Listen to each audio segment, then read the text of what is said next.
Big boss హౌస్లో ఎప్పుడు కూడా నా టాస్క్లతో పాటు ఫన్ అనేది చాలా బాగా జనరేట్ చేస్తారు బిగ్ బాస్ టీం అంతా కూడా కలిసి. అయితే ఈసారి కూడా అదే తీరునైతే కొనసాగించారు. మరి ఈసారి ఎపిసోడ్లో మాత్రం స్క్రీన్ స్పేస్ పరంగా చూసుకున్నట్లయితే కాస్త నాగమణి గంటకి కొద్ది తక్కువ కనిపించిందని చెప్పుకోవచ్చు. మరి ప్రస్తుతం ఉన్న లైవ్ అప్డేట్స్ ప్రకారం చూసినా కూడా నిఖిల్ మాత్రం అదరగొట్టాడు, మంచిగా ఎంటర్టైన్మెంట్ చేశాడు. ట్రూత్ ఆర్ డేర్ అన్న ఈ యొక్క టాస్క్లో భాగంగా ఎవరికి తోచిందైతే వాళ్ళు చెప్పుకుంటూ పోతున్నారనమాట.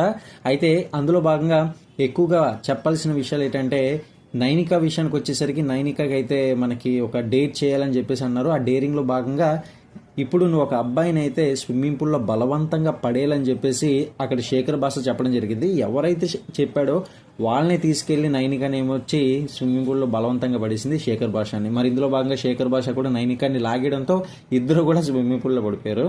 నాకైతే ఇందులో భాగంగా మంచిగా ఒక ఆడపిల్ల గెటప్ అయితే వేసి క్లబ్లో డ్యాన్స్ చేసినట్టుగా నిఖిల్కి డ్యాన్స్ చేయమని చెప్పుంటారు. మరి అక్కడ ఉన్న సిచ్యువేషన్ ప్రకారంగా నాకైతే గత సీజన్లో యాంకర్ రవి ఎవరైతే ఉన్నారో తను గుర్తొచ్చాడు అనమాట. మీకు అలా చూసిన తర్వాత ఎవరైనా గత సీజన్స్లో ఉన్న వాళ్ళు ఎవరైనా గుర్తొచ్చినట్లయితే ఒకసారి కింద కామెంట్ సెక్షన్లో తెలియజేయండి.